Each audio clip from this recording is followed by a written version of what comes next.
Bem, pessoal, estou de volta aqui com mais um vídeo para a turma de vocês. Dessa vez, um vídeo sobre lançamento tributário, que é o nosso próximo tema. Como vocês podem ver, o ambiente mudou um pouco, tá um pouco mais profissional. Eu vim aqui hoje, terça-feira, no estúdio de um amigão meu, Léo, para a gente gravar essa aula e tentar deixar uma linguagem, uns detalhes muito mais profissionais para vocês.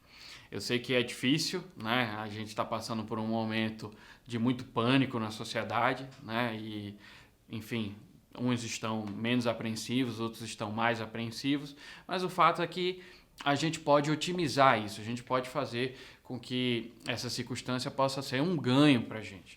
Então, a minha ideia foi justamente a partir disso gravar videoaulas para vocês.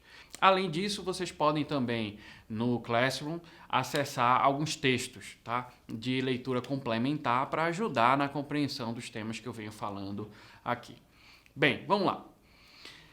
Nas últimas aulas, fazendo só uma revisão e dando uma puxada em tudo que a gente comentou até então, lá da primeira aula, na primeira aula a gente falou do conceito de tributo, e das suas 5 características básicas. A gente falou que o tributo, conforme o artigo 3º do Código Tributário Nacional, é toda prestação pecuniária de caráter compulsório, prevista em lei, que não constitua sanção por ato ilícito e cobrada mediante atividade administrativa plenamente vinculada.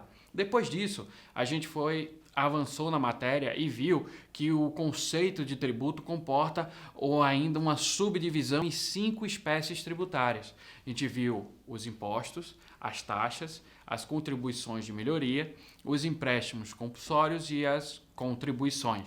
Então, a partir daí, a gente avançou para entrar numa questão que a gente chama de direito constitucional tributário, ou seja, a parte constitucional do direito tributário. E aí vamos ver as limitações constitucionais ao poder tributar. E aí nós vimos o princípio da legalidade, nós vimos o princípio da isonomia, nós vimos retroatividade, anterioridade, nonagesimal, anual, vimos o papel da medida provisória nesse processo, vimos a questão da imunidade, a questão das limitações ao tráfico de pessoas, a proibição do não confisco. Pois bem, logo em seguida, a gente desceu um pouco, saiu da Constituição e voltou para o Código Tributário Nacional. E daí a gente foi falar das fontes do direito tributário. Aí nós traçamos um paralelo importante sobre a legislação tributária, que está previsto lá no artigo 96 do Código Tributário Nacional. Prosseguindo, a gente veio falar de fato gerador, de obrigação tributária, e o tema da aula de hoje é justamente o lançamento. Se você pensar no encadeamento lógico, ocorre o fato gerador dá origem a uma obrigação tributária, e essa obrigação tributária, mediante o lançamento, constitui o crédito tributário. Então é tudo uma ponte, é tudo um encadeamento lógico, uma sucessão de fatos da realidade e normativos para a gente chegar no objetivo principal, que é justamente a constituição do crédito tributário. Então, o lançamento, segundo o artigo 142 do Código Tributário Nacional, ele constitui o crédito tributário. E segundo o Código Tributário Nacional ainda, existem 4 formalidades, ou seja, 4 maneiras de se constituir esse crédito tributário. Seria uma maneira de ofício, que a própria autoridade administrativa vai lá e constitui o crédito. Você teria ainda uma possibilidade do contribuinte constituir esse crédito. E você teria ainda mais 2 outras situações. Uma em que a autoridade constitui, mas não de maneira ordinária, e sim por uma necessidade, porque não tem as informações completas, ou porque o contribuinte omitiu ou falseou a verdade, ou ainda um lançamento que a doutrina chama de lançamento misto, que seria a situação em que o contribuinte fornece algumas informações relevantes e a partir dessas informações a autoridade vai lá e lança o tributo. Então seriam 4 espécies de lançamento. O lançamento de ofício, o lançamento por homologação, o lançamento por declaração ou misto e o lançamento por arbitramento. Vamos ver cada uma dessas hipóteses, sobretudo pensando em termos de exemplo.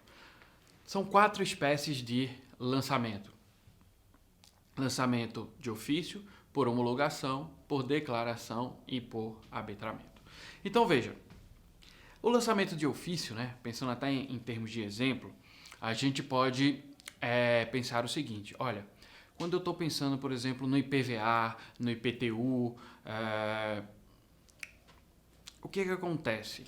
Eu tenho um carro, eu tenho um imóvel e aí a prefeitura, o município, ele vai lá e lança o tributo. O Estado vai lá e lança o IPVA. Ou seja, ele já manda, né, trocando em miúdos, o boleto para minha residência para que eu pague. Ou seja, ele identificou quem era o sujeito passivo e ele identificou quanto que o sujeito passivo devia. Além disso, tudo isso prevê o quê? Que existia o fato gerador, porque senão não chegava o boleto para quem não é proprietário de automóvel, para quem não é proprietário de imóvel. Então, chegou o boleto, chegou tá qualificado, tá determinado, tá quantificado. Toda essa operação e toda essa atividade foi realizada única e exclusivamente pelo Estado, eu tenho aqui um lançamento de ofício. Agora eu posso ter uma outra situação que é o lançamento por homologação. Aí quem faz toda a atividade é o contribuinte. O contribuinte identifica a ocorrência do fato gerador, identifica que ele é o sujeito passivo, identifica quanto que ele deve pagar e antecipa esse pagamento. E fica sujeito a uma homologação, por isso o nome lançamento por homologação, da autoridade administrativa, que pode vir na modalidade tácita, ou seja, silenciosa, ou na modalidade expressa. Ela vai lá expressamente e homologa a atividade do contribuinte.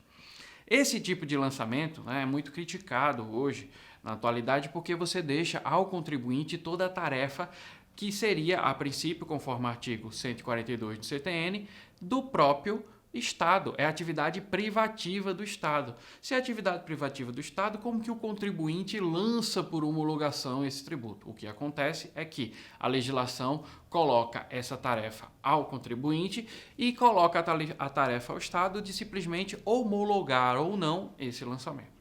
Certo?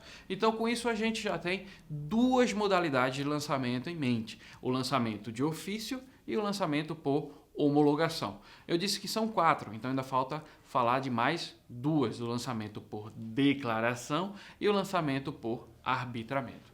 No lançamento por declaração, eu falei para vocês anteriormente, o que acontece? O contribuinte fornece algumas informações e aí a Fazenda vai lá, de posse dessas informações, e lança o tributo.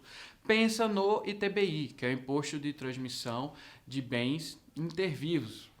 O que acontece? De bens imóveis, né? Intervivos, que não é aquele imposto de transmissão por doação ou mortis-causa.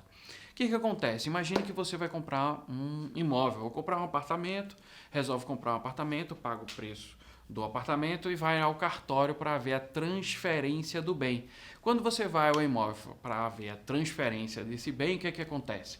Você é chamado a pagar o ITBI. Mas veja, o município, né, ou, por exemplo, o Distrito Federal, que acumula essas duas competências, ele não sabe o valor daquela operação.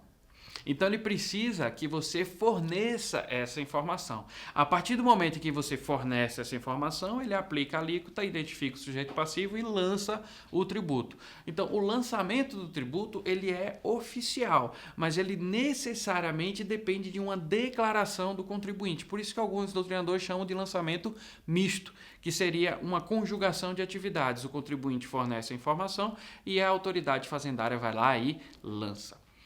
Típico exemplo disso é o ITBI. No caso do IPVA, do IPTU, você não fornece informação alguma. O que acontece, por exemplo, no termo de IPVA? Ele coloca o seu automóvel, que ele já sabe que você é proprietário, né? Porque há registros nos departamentos de trânsito, ele puxa aquilo ali e vê, olha, estou tratando aqui de uma Ferrari modelo tal. Quanto que custa essa Ferrari? 2 milhões de reais.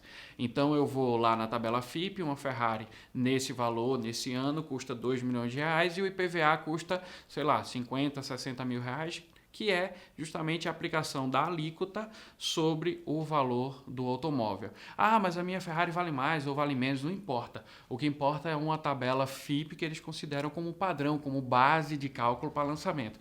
Você não informa nada, você não traz nenhuma informação adicional ao Estado. É o Estado que faz toda a atividade. No lançamento de ofício do IPTU, a mesma coisa. O Estado já sabe onde está situado o seu imóvel, ele vai lá, faz um cálculo em cima da metragem quadrada, quanto vale metro quadrado naquela região, aplica uma alíquota, segundo tudo já previamente determinado na lei, lança o tributo e manda uma notificação para pagamento do contribuinte, é o boleto que eu falei para vocês.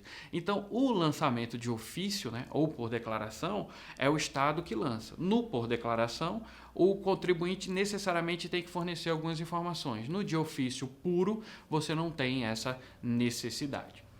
A quarta modalidade, né, é o lançamento por arbitramento. Nesse caso aqui, é interessante, a autoridade ela vai fazer o quê? Vai arbitrar o valor. Ela não sabe de antemão qual o valor a cobrar. Então ela precisa arbitrar. Veja, não confunda com arbitrariedade. Não se trata de algo arbitrário, e sim da possibilidade de você arbitrar o valor. Como eu falei para vocês, tem um lançamento por arbitramento, que é justamente a situação em que as autoridades fazendárias não têm conhecimento sobre o quanto arbitrar. Normalmente, quando eu falo de lançamento por arbitramento, eu lembro de uma história que dá para ilustrar bem essa situação. Houve um caso, né, que até aconteceu aqui na prefeitura do município de São Paulo, em que uma autoridade administrativa era responsável por autorizar todas as construções no município de São Paulo. Então existia um órgão e esse órgão era o órgão responsável para que houvesse essa autorização. Qualquer construção, seja um shopping, seja uma sala comercial, seja um empreendimento residencial, necessitava dessa autorização desse órgão. E nesse órgão, apenas uma pessoa era responsável pela liberação desses empreendimentos. O fato é que, segundo investigações, né, divulgadas na imprensa, o cidadão lá em questão começou nesse cargo com um imóvel e terminou 5 anos depois com 250 imóveis. Né? É um milagre da multiplicação aí do patrimônio, em 5 anos ganhando um valor módico. Então isso virou naturalmente investigação policial e dentro desse contexto, o que aconteceu? A Receita Federal identificou que ele, além de restar com 250 imóveis do seu patrimônio, ele tinha feito outras 150 operações com imóveis, ou seja, ele recebia os imóveis, ou supostamente comprava os imóveis, e os revendia e os vendia por um valor superior ao que ele tinha comprado. Esses valores, tanto de compra quanto de revenda, eles eram subfaturados, o que para a Receita Federal, né, dava uma implicação com relação ao ganho de capital. Então veja, quando eu falo de imposto de renda, por exemplo, eu falo em auferir renda, em aumento de capital, em aumento de patrimônio, mas eu falo também em situações de ganho de capital. Por exemplo, eu compro um apartamento por, sei lá, 100 mil reais e vendo por 200 mil, vocês vão identificar que eu tive um ganho de capital de 100 mil reais. Esse ganho de capital ele é oferecido à tributação, ou seja, eu tenho que oferecer à tributação justamente o ganho de capital que eu obtive nessa operação. Como lá o cidadão subfaturava para efeitos de diminuir a tributação do ITBI, lembra quando eu falei ITBI? Ele declarava um valor menor, o que gerou também um lançamento da prefeitura com relação a isso, mas também para a União, porque ao subfaturar o valor desses imóveis, ele subfaturava por consequência o ganho de capital que ele tinha na operação. E aí a Receita, para solucionar essa situação, como seria muito difícil conseguir das pessoas envolvidas naquelas operações o quanto realmente eles pagaram pelos imóveis, ou o quanto eles receberam daqueles imóveis, o que aconteceu? A Receita Federal resolveu arbitrar o valor.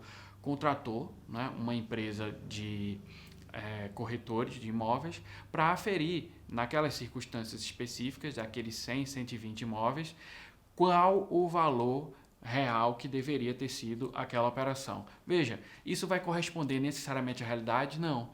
É arbitrário? Não é, porque são especialistas de mercado que conhecem as circunstâncias e que podem sim mensurar em quanto mais ou menos aquelas operações se deram. Nesse caso, inclusive, né, de maneira específica, resultou um lançamento suplementar de imposto de renda na base aí de 10 milhões de reais.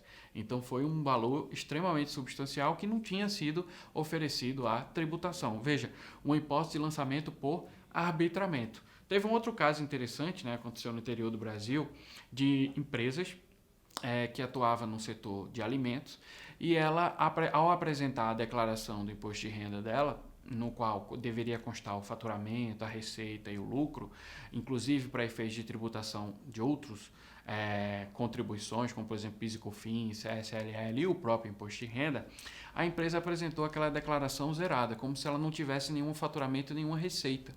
Aí a Receita Federal, quando recebeu aquela declaração, identificou o zerado, se perguntou, será que a empresa não mais funciona? E quando ela foi verificar, fez uma fiscalização, na verdade a empresa funcionava. Mas se a empresa não informou os dados que eram relevantes para efeito de lançamento, o que é que ela fez? Ela arbitrou esse valor. E aí o que é que ela fez? Ela quebrou o sigilo da empresa, e aí identificou as movimentações financeiras no cartão de crédito e de débito e ainda somou, diante do setor de alimentos, o quanto, em média, seria de operações relacionadas a dinheiro vivo. E aí, com base nisso, ela estipulou um faturamento na época de 100, 120 milhões.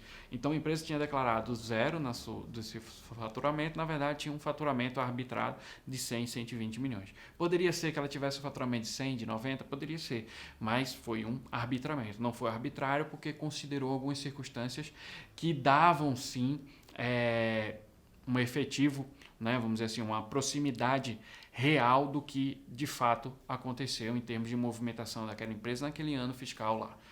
Então vejam, arbitramento serve para isso, para situações em que as circunstâncias não são conhecidas ou para circunstâncias em que o contribuinte deveria ter declarado e não fez, certo?